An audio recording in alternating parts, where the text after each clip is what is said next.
Yo, it is Kamaal Daniels and it's 7:20 a.m. May the 5th. And if you do not know, this is the Peng Sports Podcast, and we are celebrating our 10th episode, our 10-week anniversary of the Peng Sports Podcast. I'm celebrating this. What are you celebrating? If you don't have anything to celebrate this with us, or you can just celebrate yourself. It is spring/summertime, so the birds are chirping, the bugs are out. The con about spring and summer, right, are the bugs, honestly. The mosquitoes sucking up all your blood, the flies pooping on your food. But let's be honest, if you didn't have those things, would summer be as great? I don't think so. But I'm very appreciative to have this 10th episode. I thought I would be here, but I didn't expect to be here, if that makes sense. So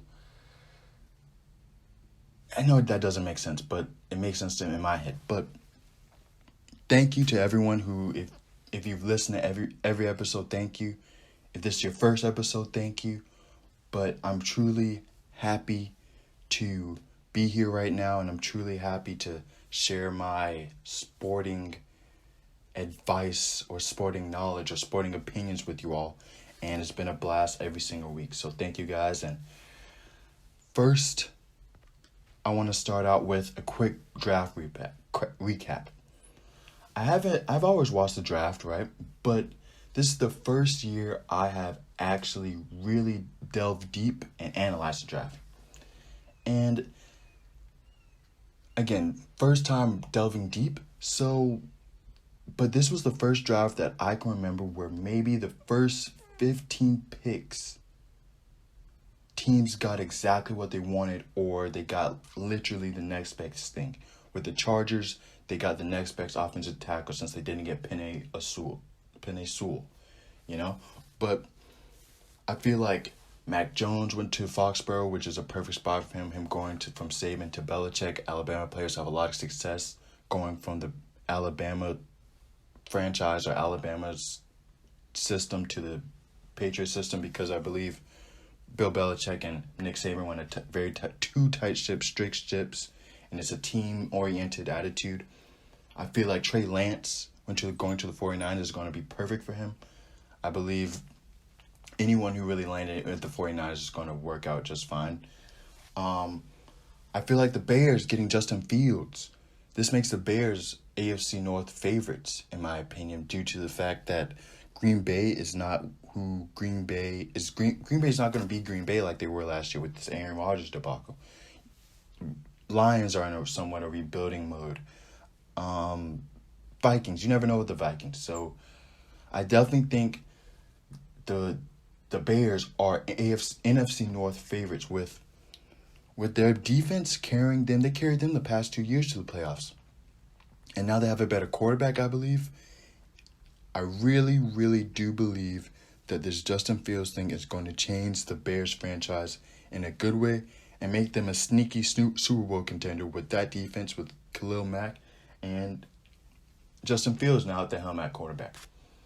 The only team that I really don't know if they really got that much better is that team I won't mention. The team that drafted Zach Wilson. The team that drafted Elijah Vera Tucker.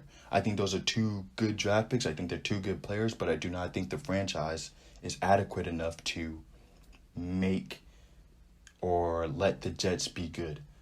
I'm not supposed to mention that team, but make that team be good. I think it's a total mess up by the franchise. That's the problem with that team. But congratulations to all those players who got drafted, and to all the players who changed their family's fortune and family's future for the rest of their life, signing up generations by getting paid millions and millions of dollars. The Seahawks, though, I said the Seahawks need to get an offensive tackle, and they got an offensive tackle, even though they drafted the wide receiver ahead of him and a cornerback ahead of him. I'm not too mad about the cornerback pick because they did need a cornerback, but the wide receiver pick, I feel like their wide receiving core is just fine, but you got to give credit where credit's due. The Seattle Seahawks are trying, even if they're giving minimal effort, in my opinion. Got an offensive tackle, and they're going to be good this year. I don't think the 49ers are going to be great this year I just don't think that they're ready yet. I think the Rams, of course, are going to be the big team in that division. And then the Seahawks, why not? I think Arizona's also going to be, I think Seahawks and Arizona Cardinals are two very equal teams this year. And it's going to be a very interesting NFC Northwest, if you know what I mean. But I didn't mention the Jaguars for a reason, because you know what's up with the Jaguars getting Trevor Lawrence and getting... We just needed the number one pick in the draft. That's all we really needed. But we had extra picks. I had 21st pick, had 33rd pick, so on and so forth. I do think that team, the Jaguars, had the best draft in the 2021 draft, NFL draft. But the other big news that I mentioned a little bit earlier was Aaron Rodgers. I think Aaron Rodgers is the best QB in the league, and with that power, with the best QB in the league and the best player in the league, you can do things that other players cannot. And his lines or his outside the box is not the outside the box for other people. So him requesting or him saying that I'm not happy with the situation, even though it was on draft day or the day before draft day, I think it was a few hours actually before the draft that this news broke. And do you think that he was outside of his... He was rude, or this was poor timing? Do you think his timing should have been better? Because I believe he was unhappy with the Packers franchise a little bit before this. Probably at the end of free agency when they didn't pick up the guys he wanted to, or... I don't know, but we'll get into the reasons why I believe he wants to leave. But do you think he did this at the right time? Because this is somewhat Aaron Rodgers' personality, and that's what I think it determines on your personality. In my opinion, I'm a kind of guy that's going to avoid confrontation at any cost, and that's to a fault of myself.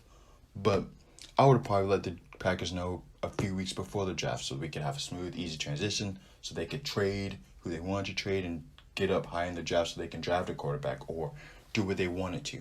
But I do not believe that I would have gone with the approach that Aaron Rodgers did right before the draft to totally screw over the Packers. Maybe he thinks the Packers owe him, and Aaron Rodgers has always had a little chip on his shoulder. And let me put you into the mindset of my head, and this is a little bit of headcanon that I'm about to get into. Excuse the interruption. We will get you back to the Peng Sports Podcast, episode 10 with Kamaal Daniels as soon as possible. But for any viewer who is not familiar with the term headcanon, this is a common term used in the anime/manga community where a fan makes up a possibility based on what he or she sees in the anime or manga. But there is no literal proof of this happening in the series. Now, back to Kamaal Daniels with the Peng Sports Podcast, episode 10.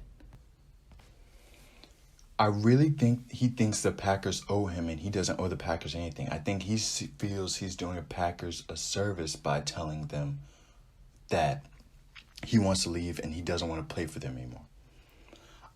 I also think that this situation is not as too dissimilar from Russell Wilson's situation. I just believe that Aaron Rodgers has a little bit more power, and when Aaron Rodgers asks for a trade or tells the franchise that he's not happy in this situation, I think this will be taken a little bit more seriously because he has more power than the coach. He has more power than Matt LaFleur. He has more power than, I believe, the GM. I believe no matter what he does, he's going to have the support of the fans. His teammates may not totally like him, but who has more power than Aaron Rodgers? Who cares? But I do think we're getting to the same situation as what happened with Tom Brady in this respect. People tend to forget and discredit the Super Bowls or Super Bowl you won at the beginning of your career or beginning of when you started playing. And I think Aaron Rodgers is starting to feel the pressure of him not winning a Super Bowl, him winning MVPs. He's getting sort of into Russell Wilson or Russell Westbrook or CP3 category where he's winning MVPs, winning all NBAs, all NFLs, Pro Bowls. But I believe he's feeling the critics are starting to be a little bit more harsh on him and telling him, that's not good enough, Aaron. that's not adequate. We need Super Bowls. And I do believe that he thought the best solution to this situation was to leave, start anew, go to a different team. So maybe the pressure is not as much on him. Oh, he's going to a different team. This is the first year. In Green Bay, they screwed him over. But I don't believe for a second that about this Jordan Love pressure that Jordan Love's going to take his position. I don't believe that because Aaron Rodgers is going to be the quarterback for Green Bay as long as he wants to. I don't think that is the lack of talent thing also because he has one of the best offensive lines when their offensive line is healthy. He has an up-and-coming tight end, has one of the best wide receivers in the league, and has one of the best running backs in the league. And I just don't see that happening. But that's up for him to decide if it's a talent thing. Maybe.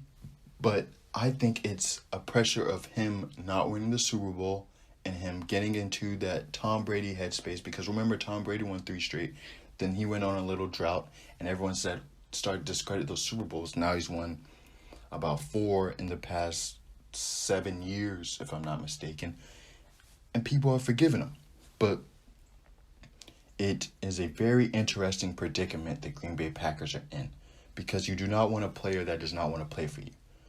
I think that Russell Wilson in Seattle wants to play for Seattle, but I do truly believe that Aaron Rodgers will not be a Green Bay Packer at the beginning of the 2021-2022 season due to him being that kind of guy where he's going to commit. When he says something, he's going to commit to it if it doesn't get changed. So, yeah. Yesterday, I want to get into some real football. Now we did a quick little NFL recap, but some real football. Yesterday, I watched Manchester City PSG. And last week, and if I did this podcast last week at the end of the first half of that PSG Manchester City tie, I would have come to this conclusion that Manchester City are the Bucks of football. The team is fun to watch, regular season champs, great style of play, everyone likes them, but as soon as it gets clutch, as soon as it gets to crunch time, they're nowhere to be seen. And when Manchester City plays an equal, they just can't take it up to another level. With Pep's style, you're gonna play at a certain level, and you're gonna constantly play on that level, but you're not gonna raise it, and it's not gonna be lowered. And as soon as you play someone who kinks the system or is at a higher level, you're gonna lose. And that's exactly what happened with PSG Manchester City in the first half, where PSG controlled the game, they're counterattacking. It was a very similar performance to Bayern Munich. And then the second half happened. And then Pep showed me why I'm a spectator and he's a manager.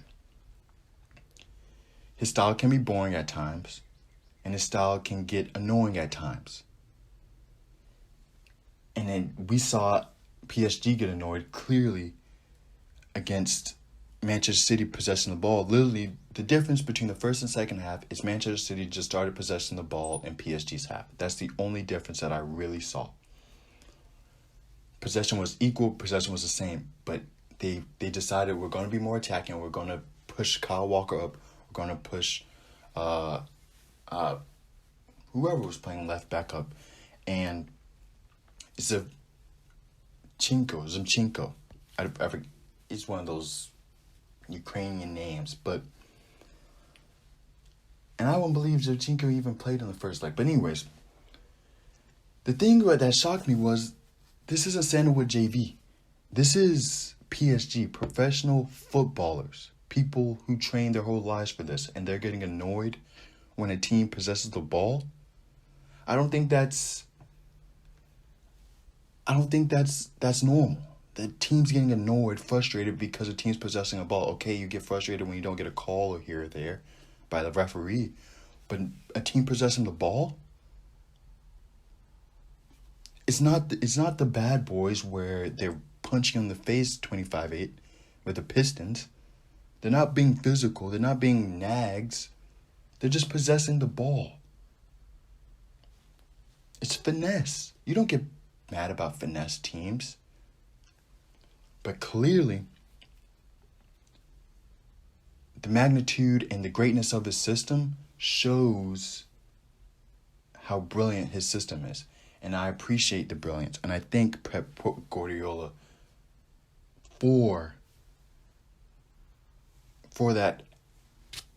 They've gotten enough praise, but it was an absolutely brilliant display by Pep Guardiola.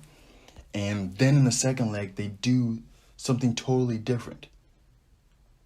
They played their style, but they played a style that most teams play against them. They play compact, step back, and they attack PSG on the counterattack.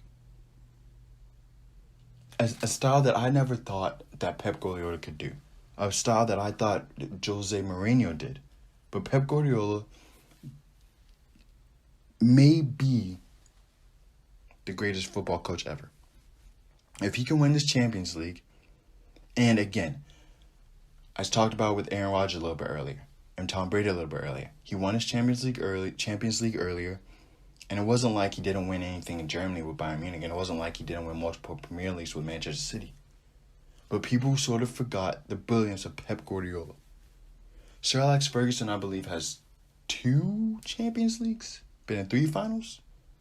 Pep Guardiola has a chance to, and that's who I believed was the greatest coach before Pep. And Pep Guardiola has a chance to win 3 Champions Leagues now, multiple FA Cups, multiple Premier League championships. I think, I'm no football historian, but I do believe Pep Guardiola has a strong case to be considered at least to be the greatest manager of all time. I also want to give a shout out or congratulations to Riyad Mahrez. He struggled a few years for Manchester City. He struggled getting playing time behind Sané. He struggled getting playing time behind Bernardo Silva, Raheem Sterling. Everyone had their little streaks at Manchester City, and everyone was somewhere getting ahead of Riyad Mahrez. But you see, he stuck it out, was consistent, confident in himself, and he's been balling ever since. As soon as he got his chance, he started balling. And I just want to shows me that, and shows everyone that, stay consistent and stay confident in yourself. The power of your mind is a very powerful thing. And also, with Manchester City beating PSG, my favorites are now out of the competition. And with Manchester City staying in the competition, now we just have the second best player in the world. Yeah, the second best player in the world is Kevin De Bruyne, by far. It's not even close. Messi or Ronaldo or one or two. Kylian Mbappe is number 1. Didn't even play in the second leg. Maybe it was a different tie if he plays, but I truly don't believe that he would have that much of an impact because Manchester City were that good. But yeah, KD Breeze, the second best player in the world, and it's a man who's a ginger from Belgium. So anything is possible. And no offense to gingers, my father is a ginger or was a ginger. I sound like a white person right now, honestly, who says I have black friends. A racist white person that says, "Oh, I have black friends." That's what I sound like right now. But anyways, I want to get into some quick transfer rumors. I'm gonna get the Real Madrid, Chelsea prediction later in the podcast, in the prediction segment of the podcast. But I want to just address some quick transfer rumors that I've heard. Last night they said that Harry Kane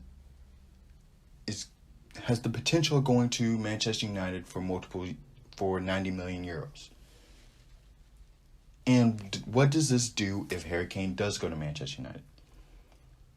I believe Manchester United become stronger contenders for the Premier League, but I still think a healthy Liverpool and a healthy Manchester City are better than them. I don't think the problem with Manchester United is the offense. I think the offense is just fine. I think Greenwood's finally finding his footing, and he's gonna be. I'm predicting 20 goals next year for Mason Greenwood. Yeah, they're still behind, but again, Manchester United is still behind Manchester City and Liverpool. They need to get another center back, and I don't fully trust Luke Shaw. But in the Champions League, you never know. And that's the thing that I think that Harry Kane really helps in. Harry Kane, in the Champions League, Chelsea's and Real Madrid are still in it. Predictions coming later in the podcast.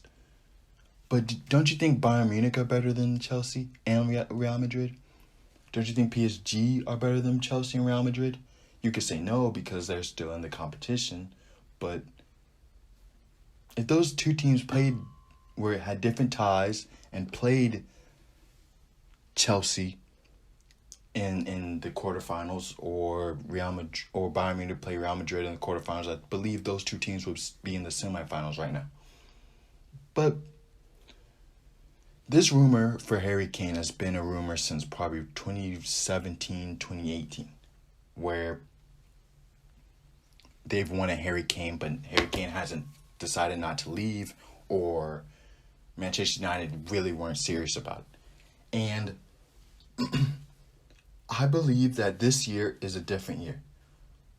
Everything with the Super League owners trying to get the supporters off their back by showing, yeah, we're still good and we're still for the club, even though that's a bunch of others politics that I'm not going to get into. So they're trying to buy Harry Kane to help their starters.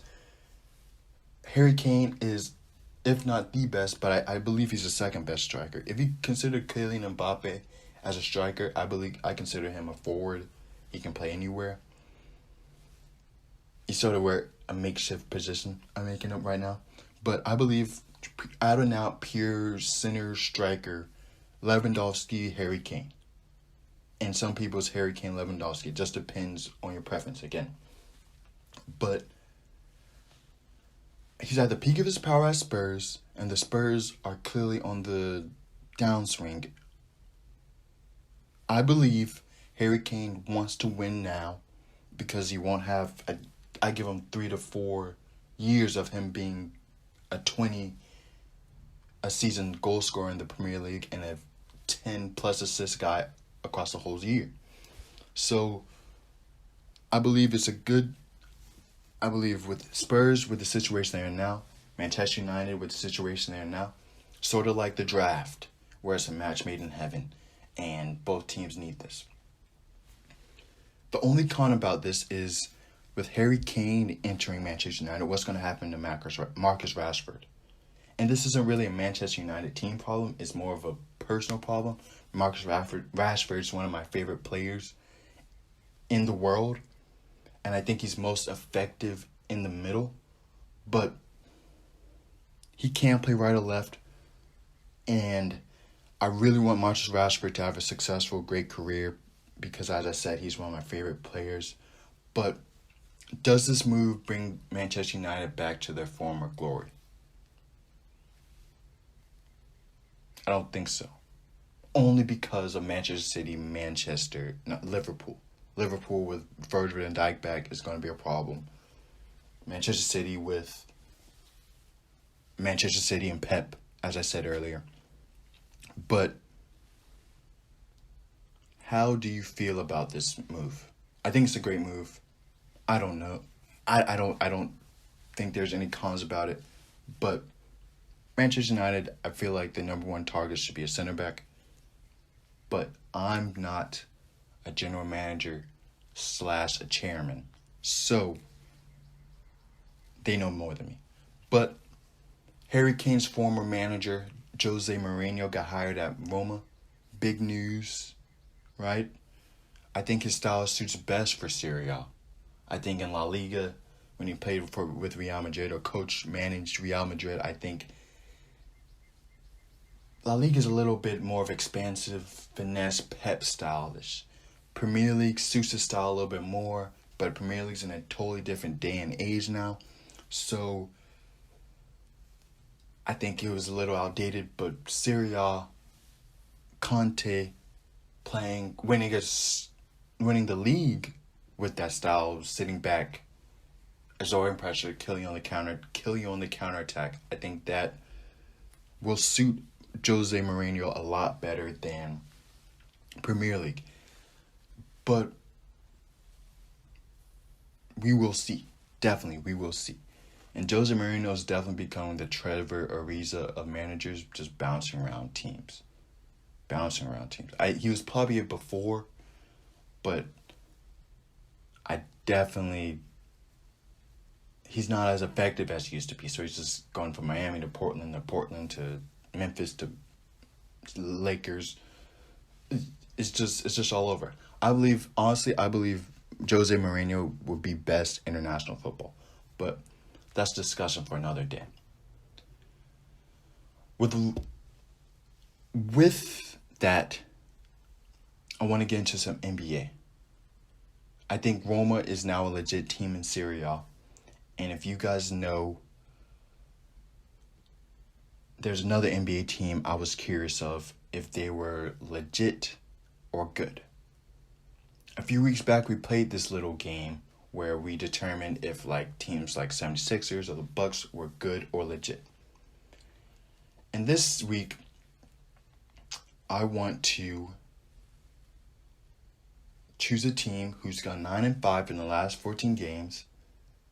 They're probably the most intriguing team, most interesting team to dissect because no one knows really how to evaluate them. And that team is the Boston Celtics, where they have Justin Tatum dropping 60 a night. They got Brown averaging 24 on 40% shooting. And they look good, really good. And that's the answer to the question. Are they good or legit? They're just good. They struggle defensively, and for me, with the defense they have, it's not bad when they have a good defense. They're just inconsistent with it. And with inconsistent defense like that, the Nets, Bucks, and 76ers are going to thrive on those weaknesses. And every game I've seen the Celtics play, there are periods where they just totally shut down. They seem to have no plan on offense. Then the confusion lingers over to the defense. And in the playoffs, they're going to be down 20 points every game when they play the 76ers or the Celtics or the Bucks. And they won't be playing the rebuilding Spurs. And what does that make you? Does that make you a legit team if you make it to the Eastern Conference semifinals and you're getting blown out every game? Good season, surprise expectations. Most people expect you to lose in the first round. Legit teams are legit out and out throughout the game. A legit team that we have in the league are the Bucks. The Bucks played the Nets in a 2-game miniseries on Sunday and yesterday, Tuesday. And yeah, the Bucks team were not fully powered without James Harden. But I think you have to start to expect this Nets team not to be fully powered anytime soon. And yes, they still are my favorite, even though they probably won't ever have the big three together. But Drew Holiday makes this Bucks team totally different than the previous years. Takes pressure off Middleton, so Drew can take up some of the load. I saw Drew hitting threes. Drew stepping up on defensively, so Middleton or Giannis doesn't have to guard the best defensive player. I saw Drew Holiday guarding a little bit of Kevin Durant yesterday.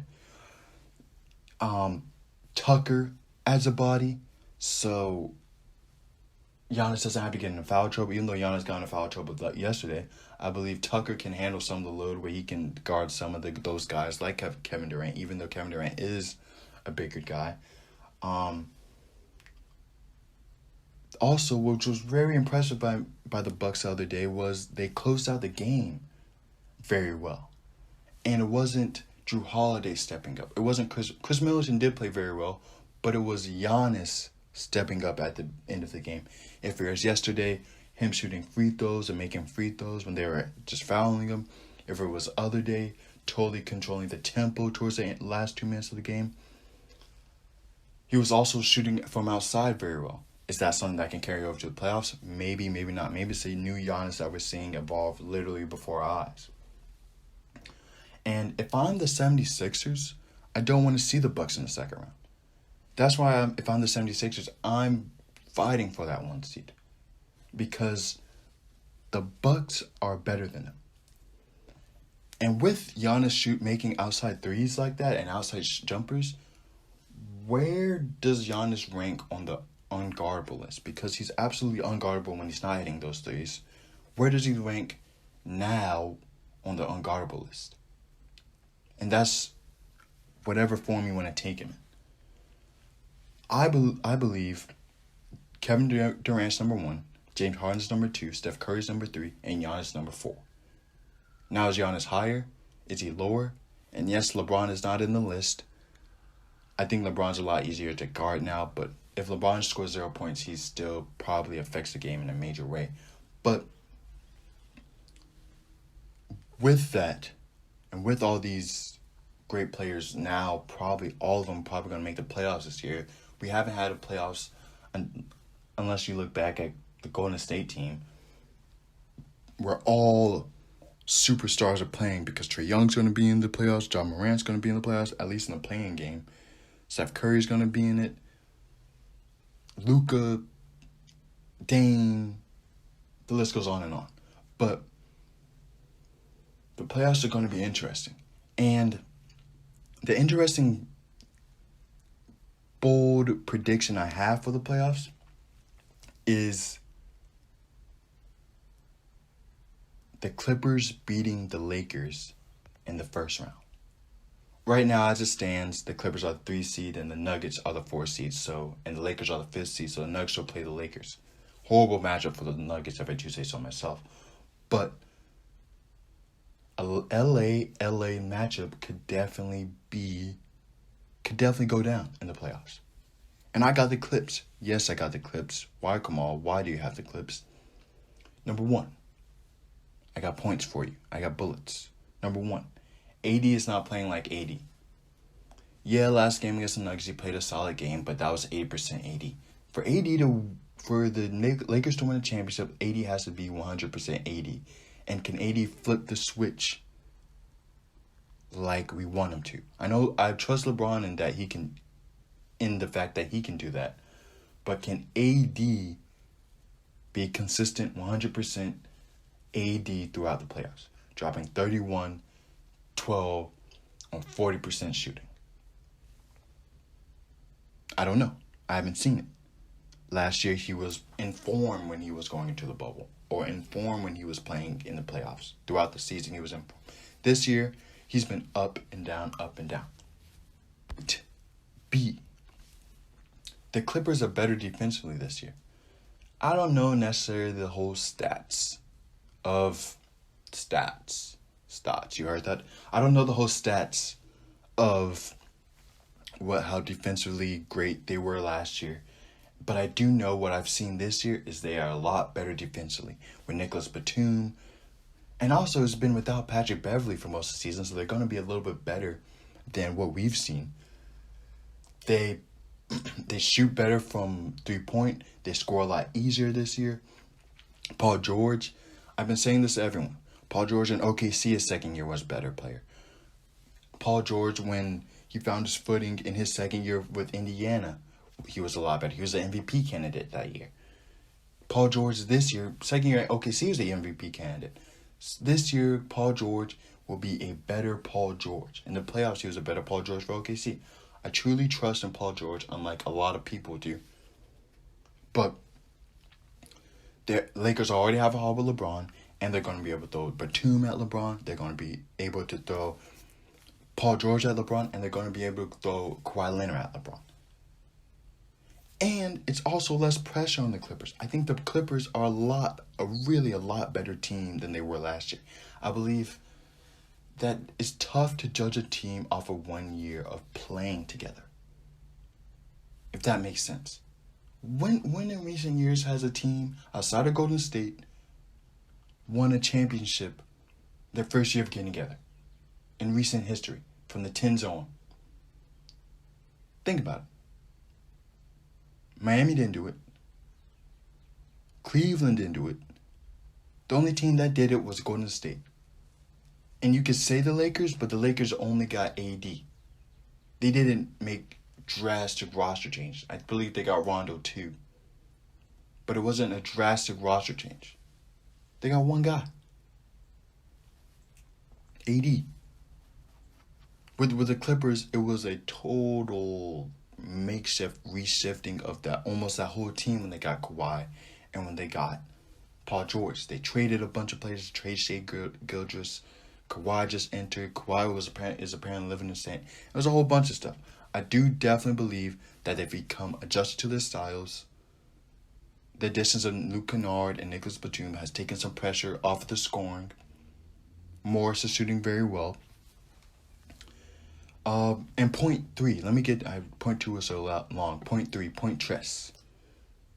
There's no point 3. I just feel like that your point sounds, or your argument sounds a lot better if you have 3 points. But overall, the Lakers are a C offensively, and they're A- defensively. But finals are coming up, and those really determine your grades. So they could be a D offensively and a B+ defensively. And I'm also not totally convinced the Lakers defense will translate to the playoffs. But there's always a but. I think that's my favorite word. That's the word of the day for this podcast. But consequently. On the contrary.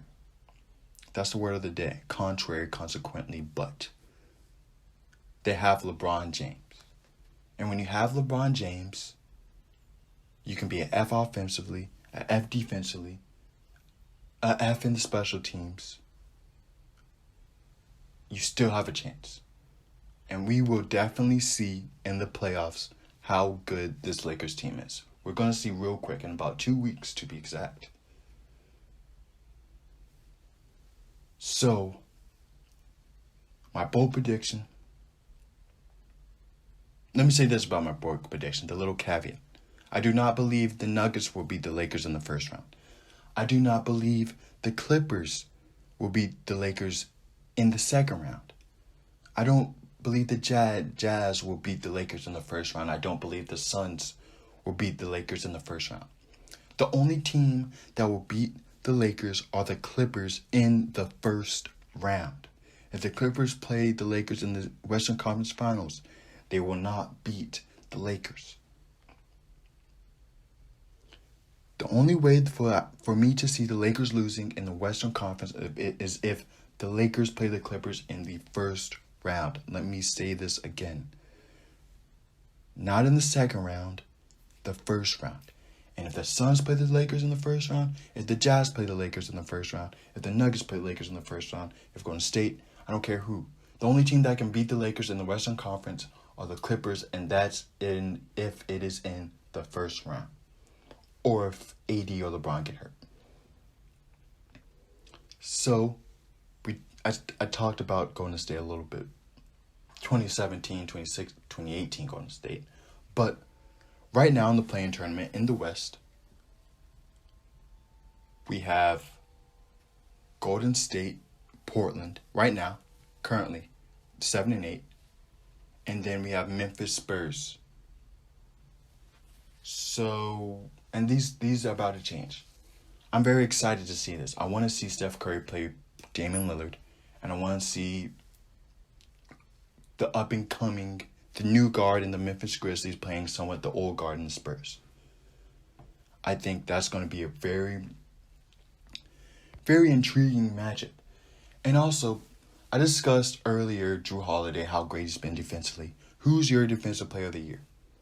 I don't know. I'm genuinely asking who is your defensive player of the year. I don't have a pick, but I do pick very well, if I do say so myself, because last week was the Kentucky Derby. and my pick won. Yeah, my pick won. And if you don't believe me, I don't need you to. I got receipts. If you check the YouTube channel, or if you're watching this on YouTube, you're going to see my receipt, the screenshot of me saying mediated spirit is going to win. What I meant was Medina spirit, but I knew what I meant. And if you're curious, how'd you know, Kamaal? Because Medina wasn't the favorite. Medina was had 12-1 odds. Well, let me tell you something. I'm an equestrian expert. Yeah, I'm an equestrian expert. I does this. You learn many different things about me when you listen to this podcast. Nah, I watch horse racing 3 times a year like you. But the method to my madness is this. You look at the horse with the best name and the best odds. If it has a good name and poor odds, don't choose that horse. That is a trap. Don't choose a horse with good odds and a bad name. I saw a horse the other day. It said the horse had like 3-1 odds, or 4-1, or 5-1. It had good odds. Better than Medina Spirit.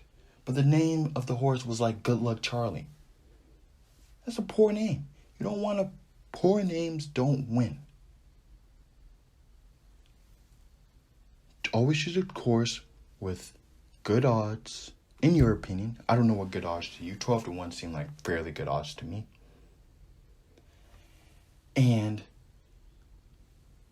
a horse with a good name. Medina, what does Medina mean? I don't know. But it sounds cool. Spirit, one of my favorite horse movies of all time. Spirit. Yellow Horse, check it out. Pixar movie, great movie. Highly suggested. It's Yellow Horse meets a white horse. And it's during the Confederation. It's during the not Revolutionary War. I believe the Civil War. Or the Americans are expanding out to the West. But yeah, Yellow Horse, great movie. The horse doesn't talk during the whole movie. That's how great this movie is. The horse doesn't talk the whole movie. But somehow I know exactly what it means the whole time. It's speaking telepathically. Anyways, Spirit, check it out. Pixar movie. Now I guess it's Disney. But it also didn't hurt that Medina Spirit had the Bill Belichick of horse racing behind it. The guys won like 7 Kentucky Derbies. But Medina Spirit for the Triple Crown. If Medina Spirit didn't win, I'll be for whoever horse wins the Triple Crown. Personally, I've been spoiled. I've seen 2 Triple Crowns. Wasn't it like a 30 to 40 to 50 year drought of no Triple Crown? And now they've had like 2 in the past 5 years. Sort of impressive. But with Medina Spirit for the Triple Crown, I have predictions. Yes, predictions. And there's a big game this weekend. Barcelona, Atletico. Atletico at Barcelona, I believe. And this determines a lot in La Liga. If anyone's been keeping up with the La Liga race, it's very tight at the top with Barcelona, Real Madrid, Atletico Madrid. Atletico Madrid can't lose. It's getting playoffs in La Liga. If you guys are curious, you lose and you're out. If Barcelona loses, they're out. If Atletico lose, it's gonna look real tight because Real Madrid is probably not going to. They don't have too crazy of a schedule coming up. And who do I have? Atletico Barcelona. Long story short, I just gave you a scenario of La Liga. Serie A's wrapped up, but congratulations to Inter Milan. But Atletico Barcelona. I got Barcelona. Yeah, it's not basketball, but I'm not going to choose against the guy who's been the best player in most people's opinion for the past 10 years. He's still top 5. Yeah, Kevin De Bruyne, Kylian Mbappe is better, in my opinion. But he's still top 5.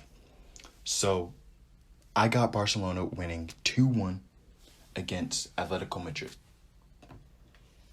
I talked about how I'm going to give this prediction early in the podcast. Chelsea versus Real Madrid.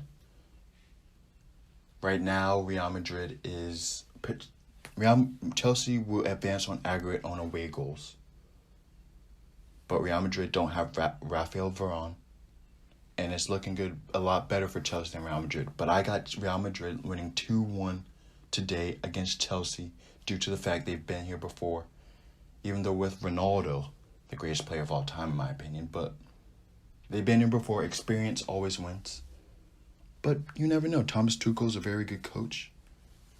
We're trying to make his second Champions League final in 2 years back-to-back. Maybe it's a mistake PSG for firing him. But Real Madrid, Manchester City, Champions League final.